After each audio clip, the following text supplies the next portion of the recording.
राकेश बिहारी लाल यादव के YouTube channel को subscribe करिए। आप सुन रहे हैं राकेश बिहारी एजी लाल यादव के एंटरटेनमेंट की YouTube चैनल धमाकेदार को सब्सक्राइब प्रस्तुति। करिए।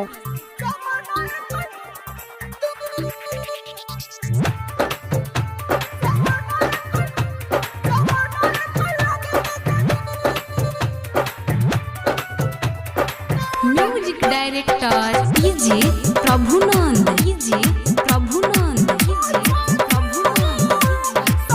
Mix by AG recording studio. आहा हो एकर हो गइल बा बड़े बड़े, एकर हो गइल बा बड़े बड़े।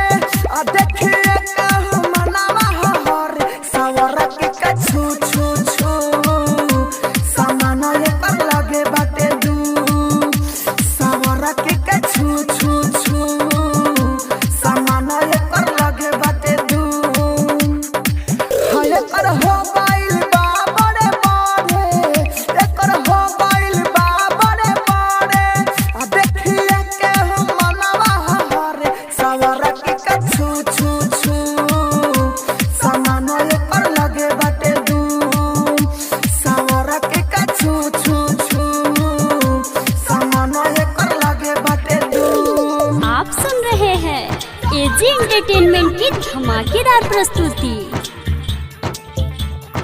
Music director DJ Prabhunand, DJ Prabhunand, DJ Prabhunand. Marichhawa Bazar. Mix by AG recording studio. ओढ़नी हटा के देखावे बड़ी, देखला पर के करना मन करी, आहा ओढ़नी हटा के देखावे बड़ी, देखला पर के करना मन करी।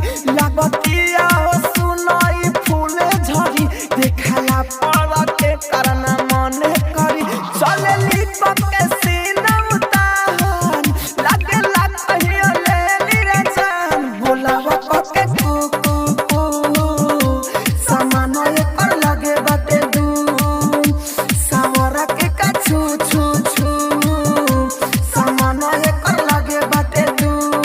आप सुन रहे हैं एजी एंटरटेनमेंट की धमाकेदार प्रस्तुति। Music director DJ Prabhunand, DJ Prabhunand, DJ Prabhunand. Marichhawa बाजार।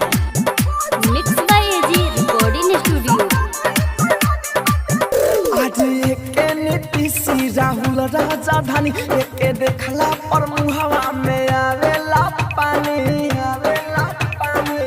आहा आज एके नीतीश राहुल राजधानी, एके देखला पर मुहवा में आवेला पानी। पीछा पड़ल बा एकरा हो हम पराकाश, छौरी लागेले देखे में बहुते झकास। कहाँ रहेली बा नहीं ठुहा, एकर भोर गइला बाटे हो कुआं। रसगुल्ला दादा चू चू चू, सामान एकर लगे बाटे दू, सावरा के कछु छू छू, सामान एकर लगे बाटे दू। Mix by AG recording studio, Roshanpur Sapaha.